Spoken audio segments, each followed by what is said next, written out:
Hello everyone, welcome to Gulshan academy. और आज इस वीडियो में हम बात करेंगे सीटेट से रिलेटेड कौन कौन सी ऐसी बुक्स होती हैं जो कि काफ़ी हेल्पफुल होती हैं। तो इसमें मैं अपनी जो है स्ट्रेटजी बताऊंगा, जिससे मैंने जो है सीटेट को क्वालिफाई किया है फर्स्ट अटैम्प्ट में। ठीक है, पेपर 1 में मेरे 118 थे और पेपर 2 में 124 थे मेरे। और मैंने कौन कौन सी बुक्स ली थी और किस तरीके से तैयारी की थी, ये सब मैं जो है आपको बताने वाला हूँ। ठीक है, और इस वीडियो को एंड तक देखें। वीडियो पसंद आए तो लाइक करें और चैनल को सब्सक्राइब नहीं किया तो ज़रूर कर लें, ताकि ऐसे ही इन्फॉर्मेटिव वीडियोस आपको मिलते रहे।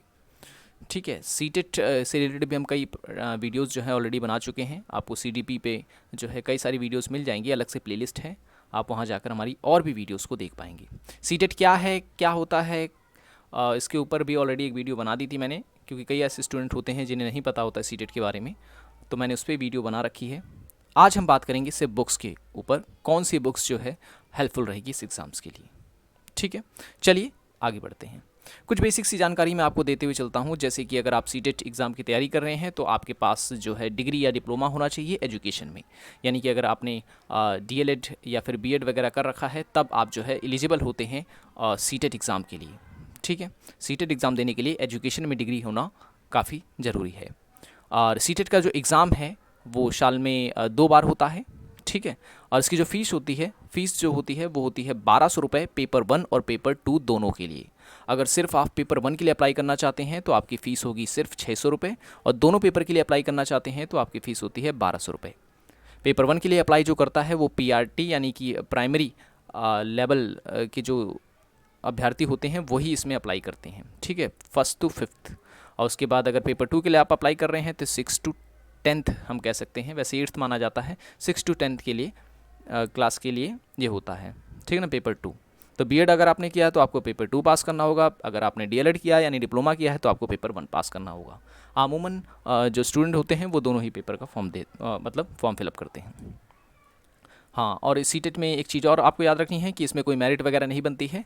ठीक है, अगर आप इस पेपर में 60% मार्क्स ले आते हैं तो आप सीटेट क्वालिफाई हो जाते हैं। यानी आपको कुछ नहीं करना है, 150 नंबर के पेपर में सिर्फ 90 क्वेश्चंस करेक्ट करने हैं। 90 क्वेश्चन अगर आपके सही हैं तो आप सीटेट क्वालिफाई हो जाएंगे, और नहीं है अगर तो आप सीटेट क्वालिफाई नहीं होंगे। अगर आप SC ST OBC कैंडिडेट हैं तो आपको सिर्फ 85 या 86 या 83 जो है मार्क्स लाने होते हैं। ठीक है, तो इस तरीके से आपको सिर्फ इसे क्वालिफाई करना है। और एग्ज़ाम जो होता है वो 2 फेजेस में होता है। ठीक है, पेपर 1 का पहले होता है और पेपर 2 का बाद में होता है। ठीक है, 150 मिनट ही दिए जाते हैं पेपर के लिए। और ये तो मैंने आपको बता दिया, पेपर 1 जो होता है क्लास 1st to 5th के लिए होता है, और पेपर 2 जो होता है 6th to 8th यहाँ पे लिखा हुआ है, और 10th के लिए भी होता है। ठीक है, पेपर 1 का जो सिलेबस है ये आपको पता होना चाहिए। पेपर 1 के सिलेबस में जो है लैंग्वेज 1 और लैंग्वेज 2 होता है। ठीक है, लैंग्वेज 1 और लैंग्वेज 2 यानी 2 लैंग्वेज आपको चुननी होती है। जैसे कि मान लिया अगर आपने लैंग्वेज 1 इंग्लिश लिया है, ठीक है, और लैंग्वेज 2 हिंदी लिया है। ठीक है, तो आपके इंग्लिश और हिंदी से क्वेश्चंस पूछे जाते हैं। सीडीपी कंपलसरी है, चाइल्ड डेवलपमेंट एंड पेडागोजी, कुछ लोग इसे साइकोलॉजी भी कहते हैं। यहाँ से भी क्वेश्चंस जो है पूछे जाते हैं, और सारा खेल जो है वो सीडीपी का ही है। अगर आपकी सीडीपी अच्छी है तो आप जो है पेपर 1 और पेपर 2 अच्छे से कर जाएंगे, लेकिन सीडीपी अगर आपकी अच्छी नहीं है तो आप जो है थोड़ा सा फंसने के आपके चांसेस उसमें बन जाते हैं। इन्वायरमेंट स्टडी बहुत ही कॉमन आती है। ठीक है, अगर आप EVS जिसे हम कहते हैं 1st से लेकर के 5th तक की, ठीक है, 1st में तो होती भी नहीं है, 3rd से लेकर के 5th तक की अगर आप EVS की किताब पढ़ लें तो आपको इन्वायरमेंट स्टडी में और कुछ पढ़ने की ज़रूरत नहीं है। सारे क्वेश्चंस यहीं से पढ़ते हैं। NCERT is the best option. ठीक है, अगर आप नहीं पढ़ना चाहते, क्योंकि किताबें जो हैं काफ़ी बड़ी बड़ी हैं और काफ़ी लॉन्ग लॉन्ग हैं और उसे पढ़ने में थोड़ी दिक्कत होती है, तो अगर नहीं पढ़ना चाहते तो इसके लिए मेरे जो नोट्स हैं जो मैंने बना रखे हैं वो मैं यूट्यूब पे डालूंगा, आप उसे भी देख सकते हैं। ठीक है, तो EVS के लिए ये रहेगा पर्याप्त। तो मैथमेटिक्स के लिए अगर हम बात करें, अगर आपको बेसिक मैथ्स आती है तो आप इजीली कर सकते हैं। और पेडागोजी का रोल जो है इसमें काफ़ी अहम है। ठीक है, इन्वायरमेंट में भी आपको पेडागोजी मिलेगी, मैथ में भी आपको पेडागोजी मिलेगी, लैंग्वेज में भी आधे क्वेश्चन पेडागोजी के होते हैं, लैंग्वेज 1 और लैंग्वेज 2 में। ठीक है, तो पेडागोजी जो है ये भी इंपॉर्टेंट रोल प्ले करती है इसमें। 150 क्वेश्चन होते हैं, 150 मिनट होते हैं, इसमें जो है आपको करना होता है ये पेपर। ठीक है, बुक की अगर हम बात करें तो बुक के लिए सबसे पहले जो आपको करना है वो लेना है प्रीवियस ईयर का पेपर। हर बार एग्ज़ाम में आप जाके देख लें कि क्वेश्चन जो हैं पूछे जाते हैं वो होते हैं प्रीवियस ईयर के। तो प्रीवियस ईयर का आप जो है क्वेश्चन पेपर ज़रूर लें अगर आप तैयारी कर रहे हैं सीटेट की तो। ठीक है, पेपर 1 की तैयारी कर रहे हैं तो फर्स्ट टू फिफ्थ के लिए ले लें। ठीक है ना, पेपर 1 के लिए स्पेशल आती है और पेपर 2 के लिए भी आती है, और एक किताब ऐसी भी आती है जिसमें पेपर 1 और पेपर 2 दोनों के ही क्वेश्चन पेपर होते हैं। ठीक है, तो आप उस हिसाब से ले सकते हैं। लेकिन प्रीवियस ईयर के बिना अगर आप तैयारी कर रहे हैं तो आप बहुत बड़ी गलती कर रहे हैं। सबसे पहले आपके पास ये तो होना ही चाहिए। साइकोलॉजी की अगर हम बात करें, साइकोलॉजी के लिए इससे अच्छी बुक मेरे ख्याल से तो कोई नहीं है, एस के मंगल। ठीक है, इससे अच्छी बुक आपको कहीं नहीं मिलेगी, क्योंकि इसी बुक से जो है मैंने भी तैयारी की थी और मेरे दोस्त वगैरह जो अभी इस समय पीआरटी दिल्ली में लगे हुए हैं as a PRT teacher, primary teacher, उन्होंने भी जो है यही किताब पढ़ी है, एस के मंगल। इंग्लिश में भी अवेलेबल है, हिंदी में भी आपको ये किताब मिल जाती है। तो इस चीज़ को जो है आपको करना है। ठीक है, नेक्स्ट अगर हम बात करें मैथ्स की, ठीक है ना, तो मैग्रो हिल की जो है ये किताबें हैं अपनी, इन्होंने पूरी सेट बना रखा है, हर एक जो है सब्जेक्ट पे आपको मिल जाएगी। जैसे मैथ्स की है, ये इंग्लिश की है और ये हिंदी की है, ये आपको मिल जाती है। अगर आपके पास टाइम है तो आप जो है इन्हें ले करके थोड़ा पढ़ सकते हैं। नहीं है टाइम, अगर आप नहीं पढ़ना चाहते किताबें, तो अगर आपको बेसिक मैथ आती है, बेसिक इंग्लिश ग्रामर पता है और बेसिक हिंदी की नॉलेज अगर आप रखते हैं तो ये सब खरीदने की ज़रूरत नहीं है। लेकिन अगर आप चाहते हैं कि एक किताब आपके पास होनी ही चाहिए इसकी तैयारी के लिए, उसको ले सकते हैं। ठीक है, क्योंकि पेडागोजी जो है, पेडागोजी आपको कहीं नहीं मिलेगी, तो ये किताब ऐसी है जो पेडागोजी भी आपको प्रोवाइड करती है। ठीक है, तो इसमें जो है ये थोड़ी हेल्प हो जाती है इसमें।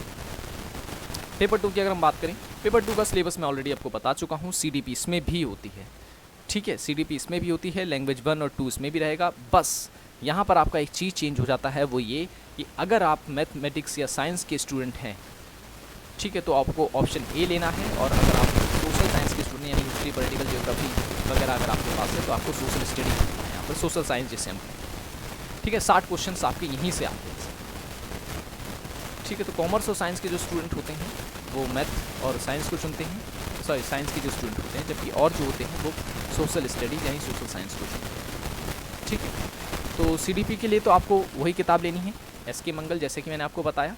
प्रीवियस ईयर का पेपर ज़रूर लेना है।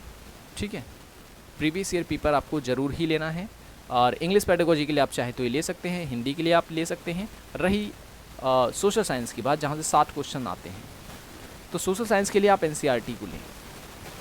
ठीक है, एनसीईआरटी ज़रूर करें। एनसीईआरटी अगर आपने नहीं कर रखी है और आप सोशल साइंस की साइड से हैं, तो आप जो है इसमें फंस जाएंगे। बहुत बार सिलेबस है और कई सारी किताबें आपको मिलेंगी कंबाइंड बनी हुई, लेकिन उससे जो है वो सफिशिएंट नहीं है मेरे ख्याल से, क्योंकि सारी किताबों को एक किताब के अंदर नहीं डाला जा सकता, और जो क्वेश्चन पूछे जाते हैं वो बहुत ही, मैं कहूँगा, टफ लेवल के होते हैं। अगर आप उसे देखें तो पीसीएस लेवल के क्वेश्चंस पूछे जाते हैं उसमें, ऐसा घुमा करके पेपर बनाता है। अगर आप देखेंगे सन 2017, 16, 17, 18 के पेपर, तो वो बहुत ही ईजी थे। ठीक है, जब ऑफलाइन ही एग्ज़ाम होता था। जब से ये ऑनलाइन एग्ज़ाम हुआ है तब से क्वेश्चन का जो लेवल है वो बहुत ही हाई कर दिया गया है। वो स्टूडेंट इसे नहीं कर सकता जिसे नहीं आता। ठीक है, तो एनसीईआरटी जरूर पढ़ें, ठीक है। कहाँ से कहाँ तक की? तो 6 to 8 तक की एनसीईआरटी आती है, जिसमें अगर आप सोशल साइंस की तरफ से हैं तो मैं बता रहा हूँ history, geography, political science, economics, ये आपकी क्लियर होगी। ठीक है, तभी आप जो है इसको दे पाएंगे इस एग्जाम को। इसमें भी 150 क्वेश्चन होते हैं 150 मिनट से। ठीक है, तो एनसीईआरटी इसके लिए ज़रूरी है, इसके लिए मैं कोई भी किताब आपको नहीं बताता। तो ये बुक से रिलेटेड मेरी स्ट्रेटजी थी। आई होप ये आपके लिए हेल्पफुल रहेगी। कोई भी और डाउट हो तो आप मुझसे जो है कमेंट बॉक्स में पूछ सकते हैं। ठीक है, और रही सीटेट की ऑल वीडियोस के ऊपर, तो जो मेरे नोट्स थे वो मैं अपने इस चैनल पे शेयर करता रहूँगा। चैनल पे बने रहें, हमारे चैनल को सब्सक्राइब जरूर करें। हर टीचिंग रिलेटेड वीडियोस आपको यहाँ पर देखने को मिलेंगी। कोई भी अपडेट अगर टीचर से रिलेटेड आती है तो वो भी जो है आपको यहाँ पे देखने को मिलेगी। ठीक है, तो अब मिलेंगे हम नेक्स्ट वीडियो में। Thanks for watching this video.